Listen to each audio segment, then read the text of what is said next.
Okay, let's kick off. Thank you so much for everyone who's made the time to join us live today to talk about archives from Canada Online, highlights of digitized primary sources for teaching and learning. Bonjour à toutes et à tous et bienvenue à ce séminaire en ligne. La plus grande partie de ce séminaire sera en anglais, mais je suis très heureuse que vous soyez ici et s'il y a des questions sur les sources francophones, je vais répondre à ces questions avec plaisir. A little bit about what we're hoping to cover today in this seminar. So I will talk very briefly about working with Canadian archives and digitizing material on Canadian history and culture. We will then look a little bit closer to two different collections that are very fresh from the press. 1980s Culture and Society, which was published in December, and Interrogating Colonial Documents and Narratives, which was published in January. And then I will hand over to my colleague Claire, who'll showcase a few highlight documents and do a whistle-stop tour of 5 different collections with even more Canadian content.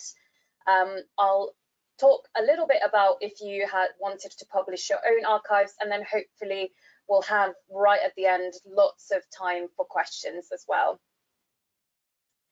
So a little bit about me and Claire. So my name is Laura Blumvall and I'm an engagement manager at AM, formerly known as Adam Matthew. So I've been working with AM for the last 5 years now. My background is in researching 20th century poetry, so that's my kind of scholarly background. And my colleague Claire has been a member of the engagement team at AM for almost 2 years now, working with libraries and faculty and students to guide them to the most relevant content for their teaching and research needs. And just to kick us off, a little bit of information about how we partner with different archives around the world and how we digitize that content. It's a very long process. It can take years for one collection to be published because of the amount of care and thought and consultation that goes into each collection. So this is a very short version of that. But basically what we do is partner with archives around the world, whether that's in Australia, in Europe, in the UK, in Ireland, in Canada, in the US, and we digitize material, whether that's a single source archive or a thematic collection uniting material from a number of different archives around the world. We go inside the archives in person, assess the material for any conservation and preservation needs, and contribute to any conservation and preservation costs that need to take place before digitization. And then the digital scans of those archival documents, and it's not always just documents, it could be film, it could be music, it could be theatre props.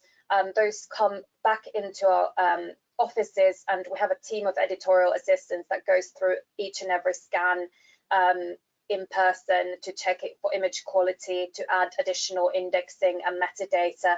And we build our online sites in-house with a platform team and an editorial production team, and they commission additional secondary resources to support that primary source material, which you will be able to see shortly in a few collections that we will be showcasing.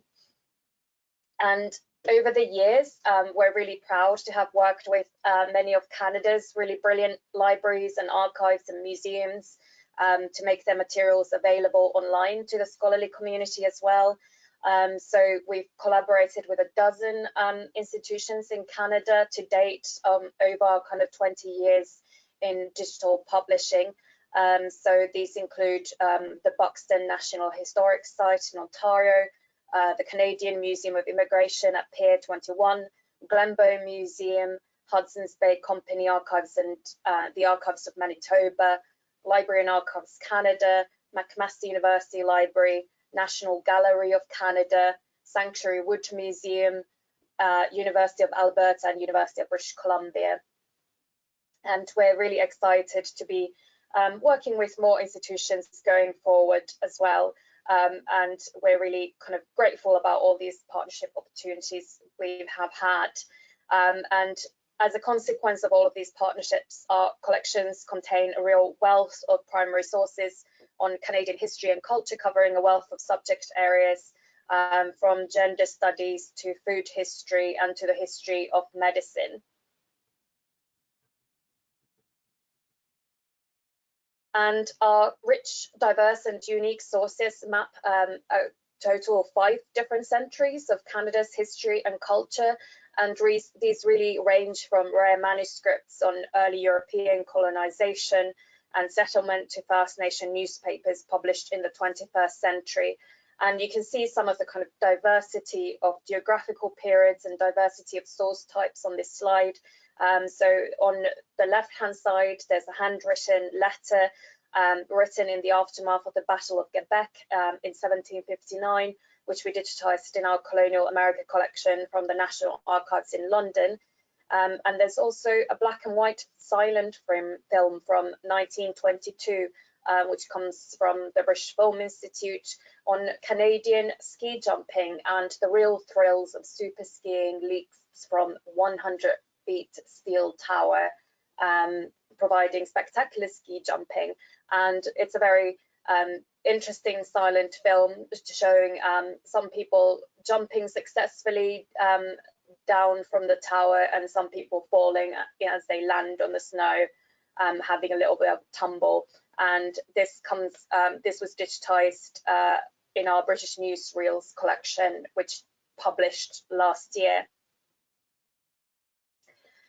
And without further ado, I really wanted to jump directly into the collections and show you what they look like. And I've chosen to look at 1980s culture and society and interrogating colonial documents and narratives because they're very new and fresh off the press. So you might not have had the chance to explore them yet. And I am just going to go into my screen, and you should see here now the 1980s Culture and Society homepage. And this is a resource that allows students and researchers to compare grassroots media with official records to explore the social, political, and welfare issues of the 1980s, such as the rise of conservatism, nuclear threats, and the AIDS crisis. And I'm just going to show you the navigation bar over here. So we have different introductory pages. On the left-hand side, there's a nature and scope page, which is a really good introductory space to go if you want to know kind of about the themes covered in the collection. There's a section on selection criteria, section on teaching tools, participating libraries, information about the academics and archivists who worked on our editorial board for this collection, who we consulted about every decision made in building this collection, what material to include, what additional resources to build, about indexing. So every step of this step we've worked together with this editorial board. We have a statement about language and historic language, about publication details and copyright. So I'm just going to show you what the nature and scope page looks like as an example.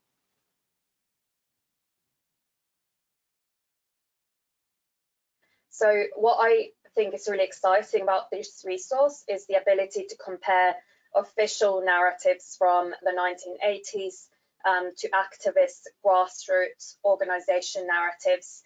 So we've drawn material both from volunteer-led cooperatives and we've drawn material from national archives.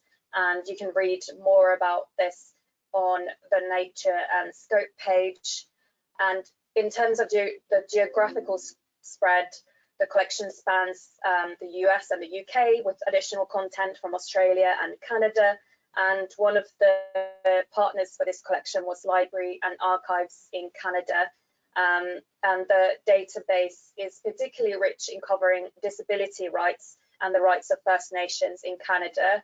And you can read more about Library and Archives Canada in our participating libraries page.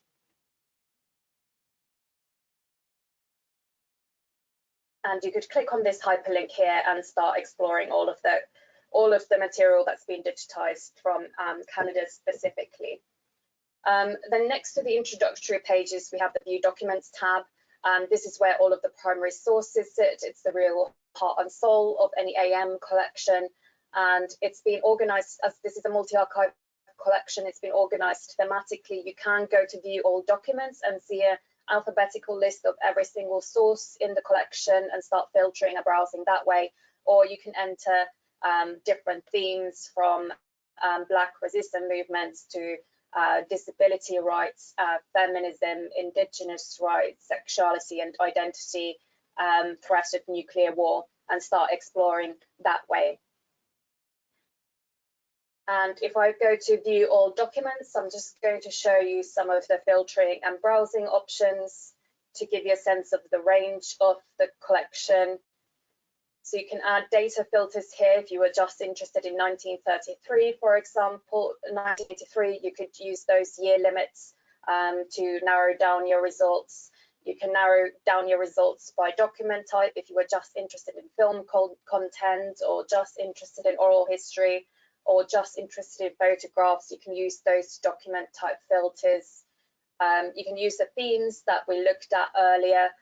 You can also choose Canada, for example, as a country filter, and there's 43 other countries mentioned within the documents. And you can also explore different libraries and archives, like Library and Archives Canada, or the Strong National Museum of Play, if you were really interested in all of the exciting video game content included in the collection. Next to the View Documents, we have a searching guide.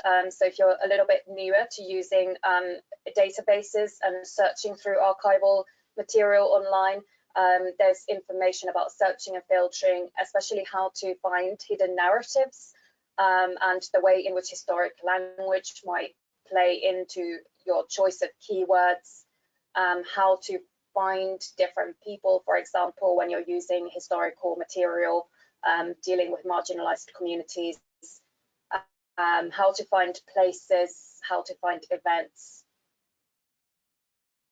And next to the searching guide, so we have all of the kind of secondary material that's built here to support discovering the primary source content, from the searching guide to visual resources, which includes 2 different exhibitions, as well as galleries, and I'm going to show you that.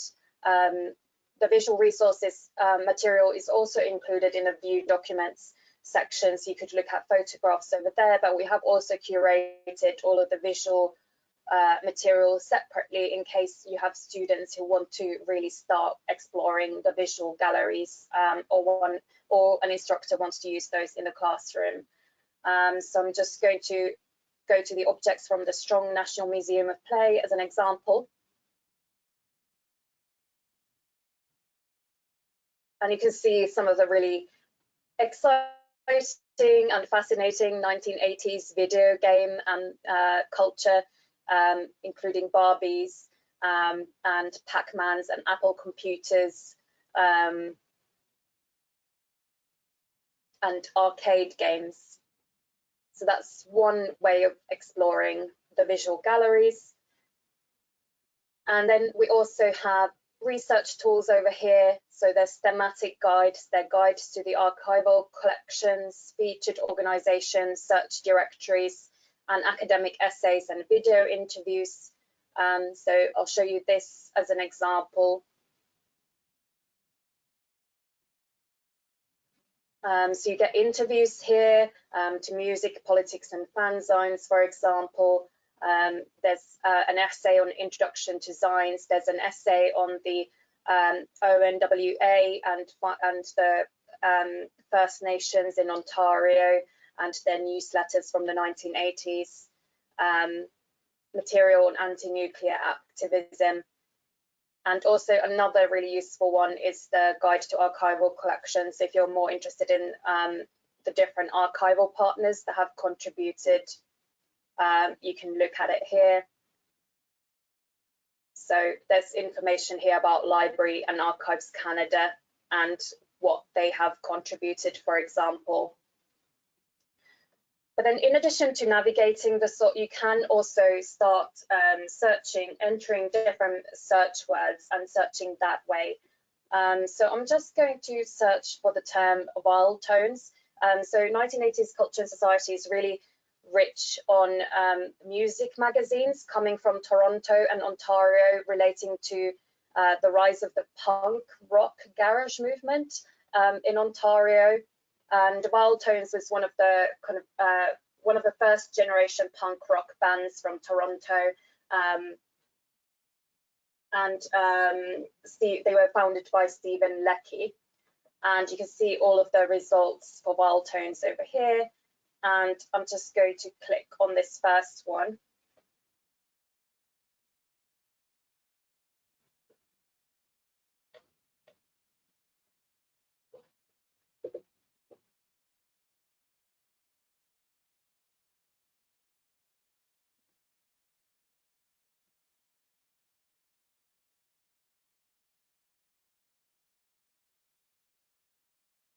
So you can see the search results highlighted here in yellow. So this is actually an interview with two members of the Flesh Tones, which is a New York garage rock band. So they talk about here what it's like to tour in Canada and perform music in Canada, and how they also, they mentioned, prefer having better gigs in Montreal than in Toronto, for example. And then they discuss working, performing with Wild Tones. They say how they threw a big party in a flat, and they'd all gone down to see the Wild Tones, and one of the band members slashed himself and went to the emergency room, but he came back to the party afterwards using two girls as crutches, and he was such a mess, but he came to the party anyways. And they talk about how they ended up having a very wild bash and drinking alcohol from a sink. And it goes more into the kind of punk band party culture in Canada in the rest of the interview. So this is, as well as having kind of activist content on disability rights and First Nations women's rights in Canada, there's also material relating to popular culture, like punk music. And if you are interested to explore a kind of wider context for that, you could search for punk.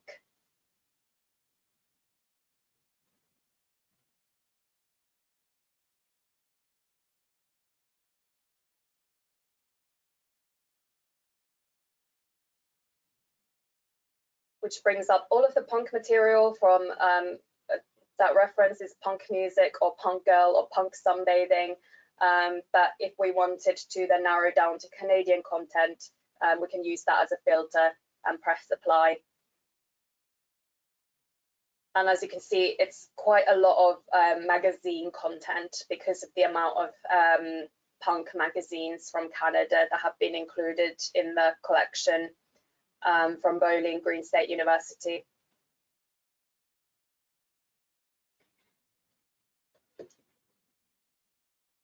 And just before I jump into the other collections, I did just want to mention that there is more material than just relating to punk music scene.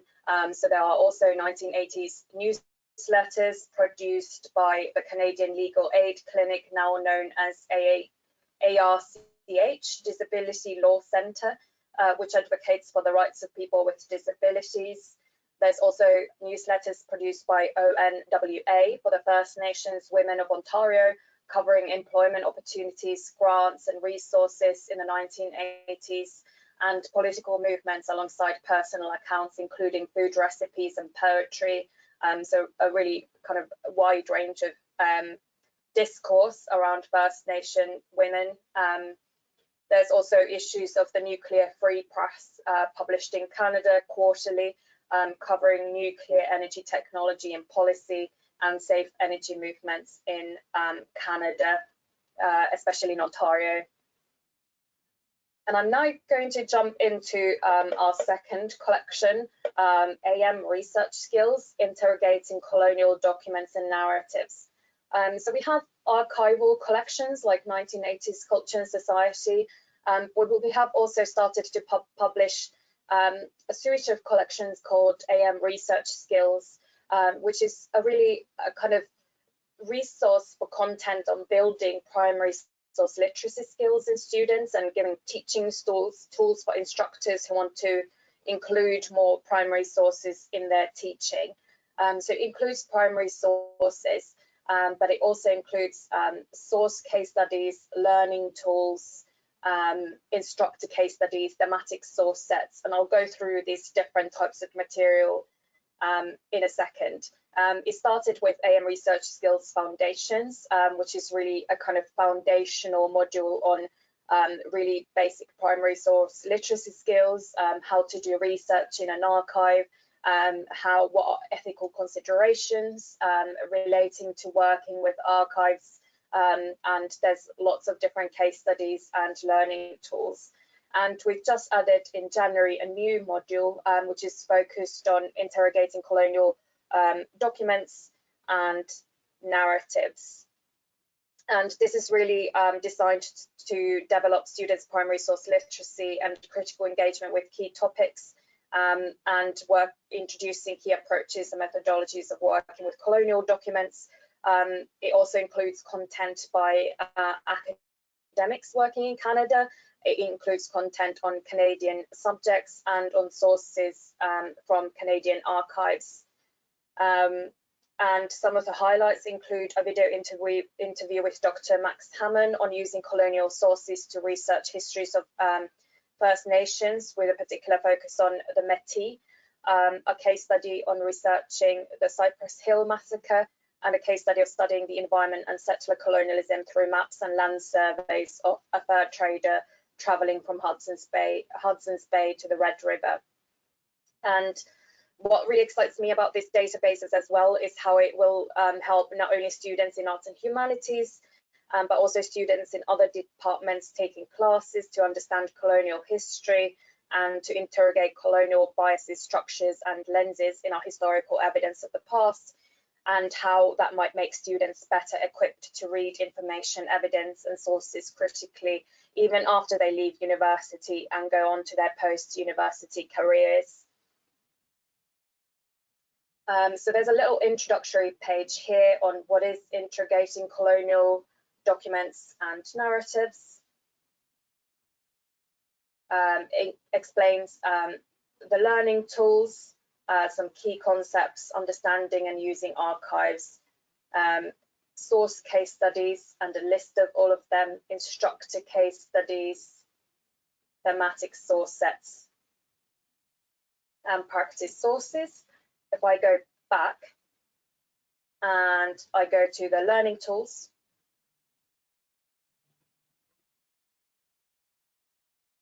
you can start exploring some of the key areas like understanding and using archives, working with colonial sources, practical guides to research. So these are the ones that have been built for interrogating colonial documents and narratives. There's lots more learning tools as well for kind of basic archival literacy skills in Research Skills Foundation module.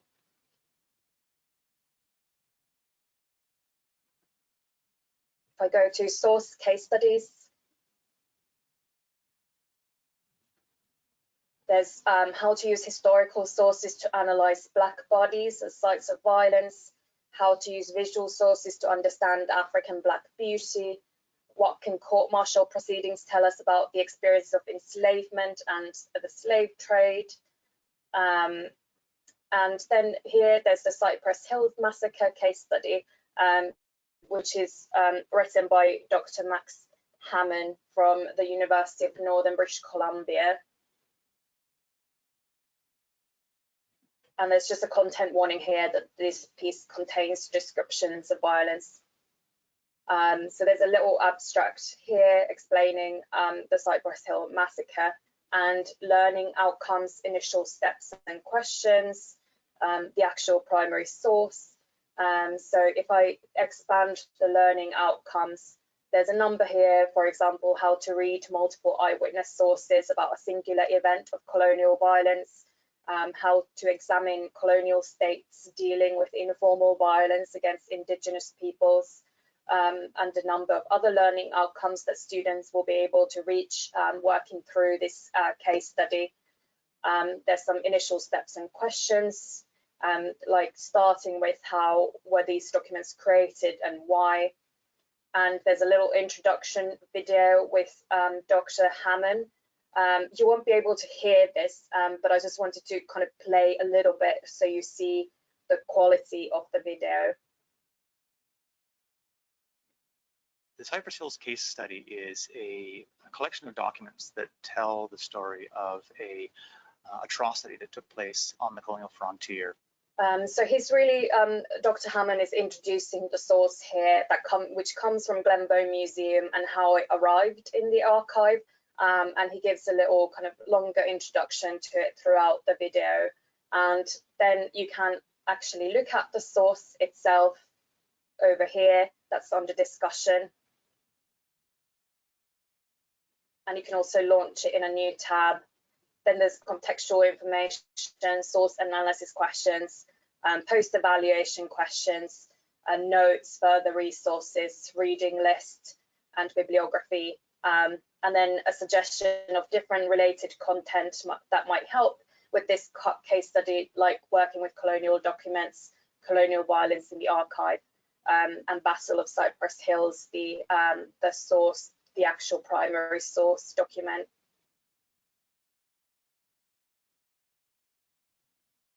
I'm just going to go back.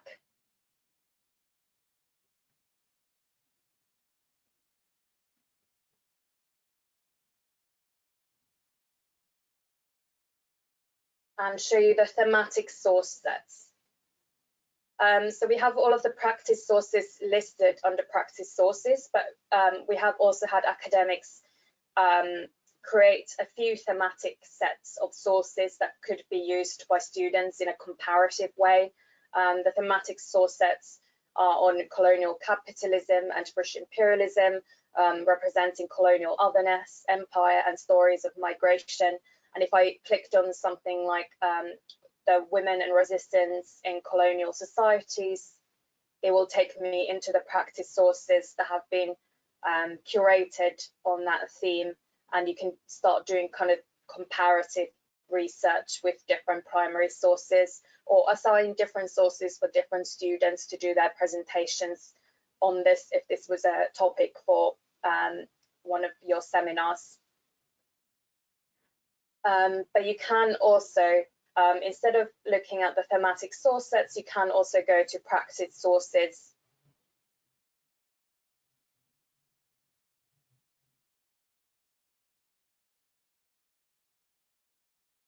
And as you can see here, you can filter them in different ways, by module, by source type, by theme, by library or archive, whether they're linked to a case study.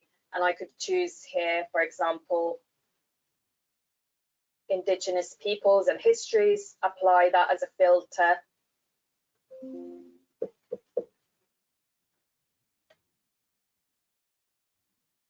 And then search within this for Canada.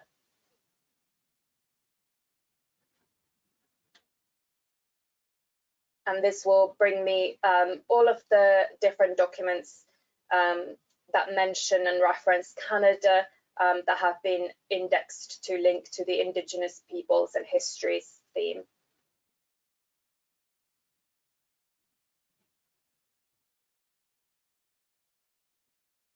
Okay, so that was everything I wanted to show you. I'm really happy. That was a very quick tour of the different collections. Obviously, there's hundreds of documents and different sub-collections and themes in each of these documents. I could have shown you a lot more documents and a lot more different searching pathways. But I'm now going to go back into the slides, and I'm going to hand over to my colleague Claire, who will be presenting to us on some of the other 5 different collections and some examples of Canadian content, and a whistle-stop tour of 5 different collections. Thank you, Laura. Yes, I'm going to highlight just one source each from 5 of our collections, which just happen to have some really fascinating Canadian content. just to give a taste of what there is to explore in these titles. So if we can move on to the next slide, Laura. I wanted to start with our First World War collection.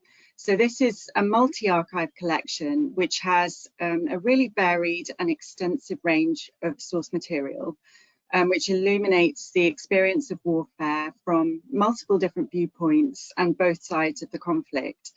So as you can see here, the archives which have contributed content for this title include these Canadian institutions, the Glenbow Museum in Calgary, and at McMaster University, the William Reddy Division of Archives and Research Collections. So we've included some amazing sources from these archives. And as with all of our collections, we worked with an expert editorial board who gave advice and contributed essays to this resource as well. And that includes academics from these Canadian institutions. And it's really difficult to pick a single source to show you from here, particularly the diaries and the correspondence in this one is so vivid and often very moving.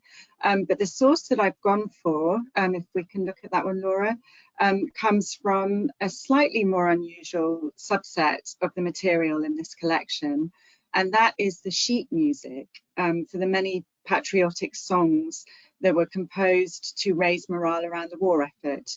So there are actually almost 500 pieces of sheet music in First World War, and they include songs from the collection at McMaster University.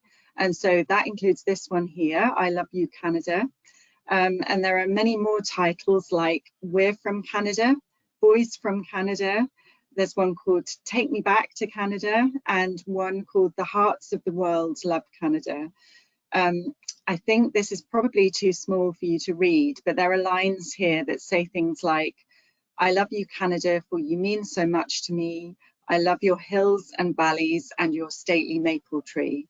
So I think it's quite a moving sign of the kind of homesickness that young soldiers may have felt when they were fighting so far from home, and sort of shows music as being this emotional medium that can tell us a lot about popular opinion. So just one tiny sort of taste of what's in First World War. The next title I'd like to move on to, if we can, Laura, thank you, is Food and Drink in History. This is another multi-archive collection which has a really broad sweep across more than 5 centuries, and it has a global range. The selection of the different types of material here is really diverse, and there are well over 1,000 results if you search for Canada in this collection.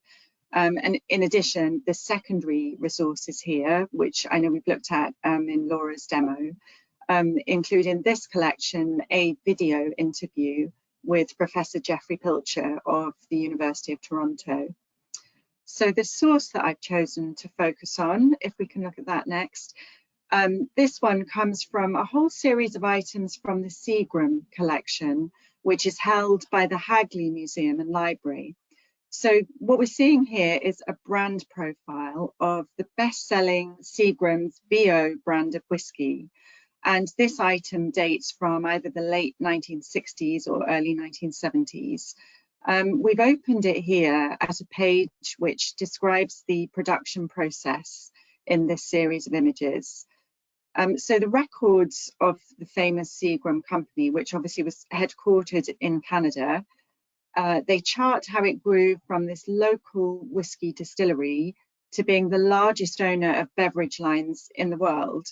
So along with this pamphlet, we've got production records, there's market analysis, there are adverts, we've got a cocktail recipe book, and many more items that illustrate the history of this particular Canadian company. Moving on now to the next slide, please. We're going to look at an item from a landmark event in 20th century Canadian history. And it comes from our collection on World's Fairs, A Global History of Expositions. So this is a collection that includes sources from the World's Fairs that were held internationally from the 19th century to the 21st centuries. And Expo 67 was held in Montreal, obviously in 1967, and it features here as one of the showcase fairs that we've highlighted in this collection. And we've got some fascinating content here that comes from the Library and Archives of Canada. So if we can move to the next slide, the source that I've chosen to highlight from this collection is a drawing of the Quebec Pavilion. So there were over 90 pavilions at this fair. These represented nations, they represented industries, technologies, themes, or as in this case, provinces. So this is an artist's rendition of the minimalist contemporary architecture of this building, which also contained over 4,000 steel cubic modules, which I think you can sort of see through the windows there. Both the building itself and the exhibits inside it were meant as a celebration of the history of the region and its future potential, with this sort of futuristic feel to the image. And the image itself is a lovely example of this sort of 1960s stylized artwork. And there's much more where this came from in the World's Fairs collection. So the titles that we've looked at so far are already published, but now I'd like to give you a short preview of 2 titles that will be publishing later this year. Thank you, Laura. So the first of these is The Olympic Movement, Sport, Global Politics and Identity. So this one is coming in October and will include material from the bodies that you see here, the Olympic organisations, the Ronald Reagan Presidential Library and the British Film Institute. As you can see, our expert advisors for this collection include Professor Christine O'Bonsawin of the University of Victoria, and alongside content on the 1976 Montreal Olympics, I'm told by the editorial lead for this project that there's some really interesting material here on some of the unsuccessful Canadian bids for the Olympics as well. So as you'll understand, we can't yet access extensive material from an unpublished collection, but if we can move on, I do have here this image of a letter that was written from a member of the Canadian Olympic Association. And so this relates to the 1952 Summer Olympic Games in Helsinki. And so here we've got the president of the Canadian Olympic Association worrying about the exact size of the Canadian flag that's going to be used for the parade at the opening ceremony. So he's decided to check in with the president of the US Olympic Society for the dimensions of his flag. So it's just a small detail, but it kind of gives an insight into the day-to-day planning that goes into these huge international spectacles. And the content to come in this collection will also include video footage going as far back as 1896. There'll be artwork, programs, photos, and also some wonderful object galleries, including athletes' outfits and their equipment and their medals. So there's a lot to look forward to in that one. Moving on, the other forthcoming title, which we're also really excited about, is The Transformation of Shopping, Department Stores, Social Change and Consumerism, 1830 to 1994. So this one is coming sooner, in June of this year, and the geographical coverage again is extensive, and it includes some lovely records from Canada, which are held by the Archives of Manitoba. And again, we've got diverse material types. So there are staff-focused documents, such as bulletins, training guides, trades union newsletters, to store guides and consumer surveys, and some wonderful oral histories as well. But the photos in this resource are an absolute treat to explore. So it's one of those that I've chosen to show you next, if we can look at the next slide. So this is an image that we don't have a precise year for, but it does look to be very 1960s. and it's showing us the menswear department in the famous Morgan's department store in Montreal. So this was the flagship store of a chain that was owned by the Hudson's Bay Company. I believe it's still in operation today under the name of the Bay. And it just gives us this wonderful glimpse into the retail world of this era. So there are many, many more photos in this resource, both of this store. There are images of another famous Canadian department store, Simpson's. And so I think we're all really looking forward to seeing these when this collection publishes in June. So that was just an extremely brief view via those highlight documents of 5 of our titles with that great Canadian content. And back to you now, Laura. Great, thank you so much, Claire. That was really fascinating. I loved all of those documents. And as well as Claire, I just want to, before I do the final 5 minutes of this presentation, I really wanted to thank my colleagues Mark and Finn and Holly. They're not presenting, but they worked really hard behind the scenes to put this webinar together, and they've been working behind the scenes with technical things, checking over slides, even writing a little kind of script for us. So I just want to really thank and acknowledge their work as well. In the next section, so I'll really briefly talk about AM Cortex. So in addition to partnering with Canadian archives to digitize their material in our collections, we have also given the platform that we use to publish our collections to libraries to use to publish their own collections through their own initiatives. And we partnered with quite a few different Canadian universities and libraries, and I'm going to show you a few case studies of those in this last 5 minutes. But this will be very brief, so start thinking about your questions. We will have about 15 minutes at the end, so if you have any questions, there's a little questions and chat tab, and you can leave those questions there. So a little bit about Cortex.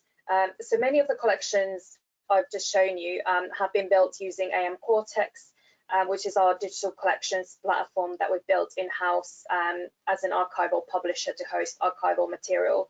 And it's also available for libraries and archives around the world who might want to reimagine how their own digital collections might look like and expand these collections to reach new and global user communities. And Cortex is used by academic libraries looking to better showcase their collections for teaching and research, and to initiate new digital projects, and by public libraries and museums that are using digital collections to foster stronger communities. Sorry, I'm just going to go back. So it's really built around the principles, Cortex is built around the principles of ease of use and dynamic user experience, and it's very flexible over the digital collections management, and there are many different options for search and display and discovery, which enables you to provide end users with different research experiences. And as you can see on this slide, Cortex is not just a digital asset management system, although it's got a powerful bulk of upload and editing capabilities, customizable metadata management, and automated transcription of manuscripts, printed text, and AV material. But it's also a content management system that allows you to create accessible, customized websites featuring multiple collections, digital exhibits and timelines, with access controls and download restrictions at both collection and asset level. And I'd just like to take a few minutes to share some of the ways in which different Canadian institutions are using these features to meet their objectives. So one of our partners is the University of Toronto, Mississauga. They were one of the first ones to adopt Cortex for their archival collections. They first published just one collection called the Erindalian Newspapers collection, featuring the campus newspaper. But since then, they've added 11 further collections to their digital collections website, ranging from Sid Bolton collection with 14,000 video games, the Toronto Erindale Herbarium collection, 2 oral history projects, the Queer Peel Oral History Project collection, and the South Asian Oral Histories in Peel collection, both of which make use of Cortex's AV capabilities like in-platform hosting and streaming and automated transcription with closed captions.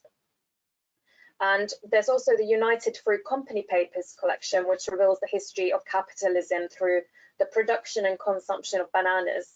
And it informed a faculty research project, which is shared using a separate Cortex site visualizing the Americas. And this standalone site features one of our latest visualization tools, interactive timelines, and they enable you to share a chronology and link users out to related digitized assets and external content. Another university using Cortex for their special collections is McGill University. They used it for a project-based approach focusing on our handwritten text recognition and transcription, so the ability to run automated transcriptions of manuscripts material in the platform. And they piloted HTR first on their Doncaster recipes collection, and they're now using it also on materials from their fur trade collection, which documents the colonial era fur trade through the lens of the Northwest Company. The McGill's library team was particularly excited by HTR's ability to provide full text search on handwritten documents, opening up new pathways to uncover the hidden and indirect content, specifically the legacy of Indigenous and First Nations knowledge that was critical to the success of the company and the fur trade itself. And some of the materials in both the Doncaster recipes and fur trade collections are further showcased using digitized exhibits, and these are easy to configure, drawing from assets in your collections or external content, but present entry points that facilitate deeper exploration of digital collections, especially for less experienced researchers who need a little bit more guidance. And then finally, I just wanted to mention St. Paul University, because they are the latest academic institution in Canada using Cortex, and we're really excited to watch their collections develop over the coming months. But they're already using the platform in really exciting ways. So they're the first one to present digital collections in 2 languages, in French and English, using Cortex to present mirror sites that meet the needs of their bilingual user community. And like the University of Toronto, Mississauga, St. Paul is also using Cortex's audiovisual capabilities to document lived experiences and showcasing materials from past decades and centuries. And its Living Library project invites students, staff and alumni to share their experiences of studying and working at St. Paul, adding to a growing archive that aims to impact in a positive way the campus community for years to come. So that was everything I wanted to show you today. So as you can see, we've not just digitized Canadian material in our own collections, we've also given all of the capabilities that I showed in our collections earlier are also available to partners in Canada to digitize their own content. And at this stage, I was interested if there's any questions at all from the audience for me and Claire.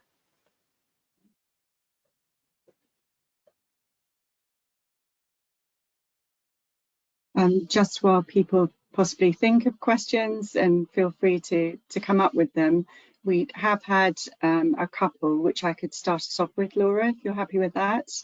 Yeah, absolutely. There's a question that asks, can I find a summary of Canadian material across all of your collections? Yeah, that's a really great question. So we have actually put together a guide relating to Canadian content. If I just leave my slides, I can open it up and show it to you.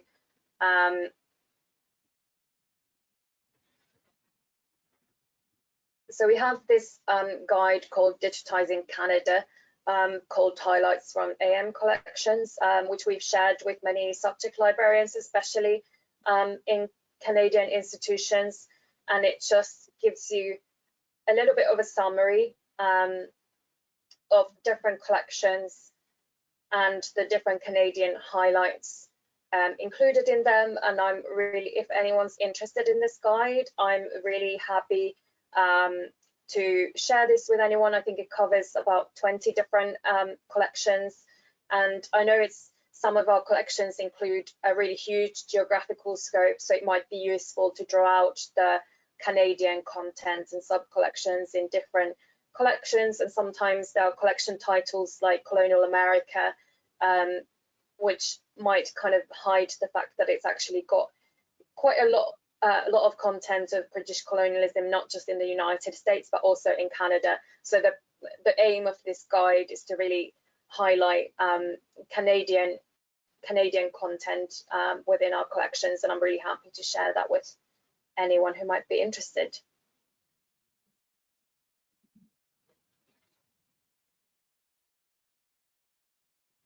And we do have another question, Laura.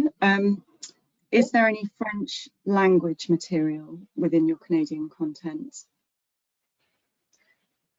Yeah, that's a really excellent question as well. So we have quite a lot of French language content in across a number of different collections, sometimes originating in Canada, as in Colonial America collection, for example.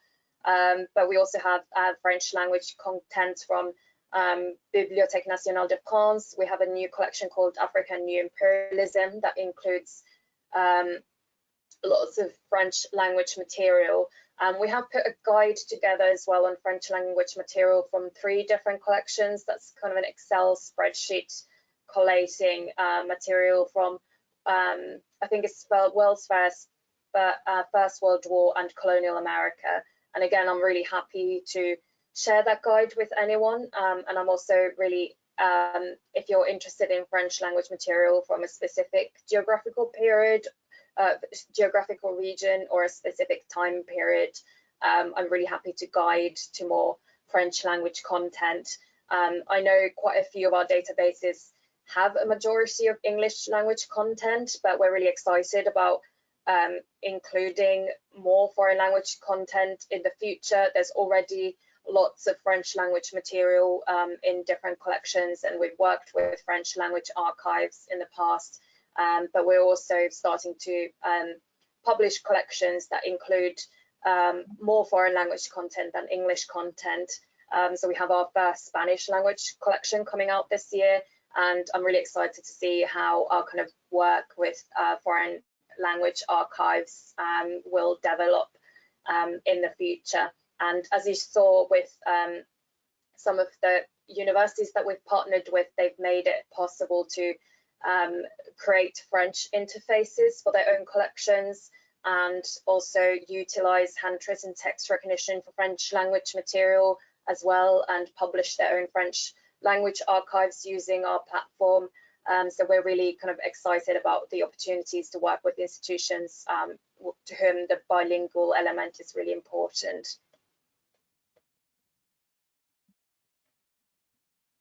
Thanks, Laura. I'm not seeing any other questions in the chat.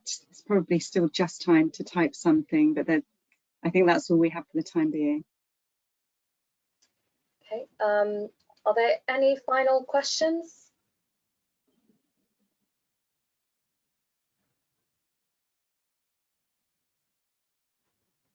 If there aren't any other questions, my email is on the website at AM Digital.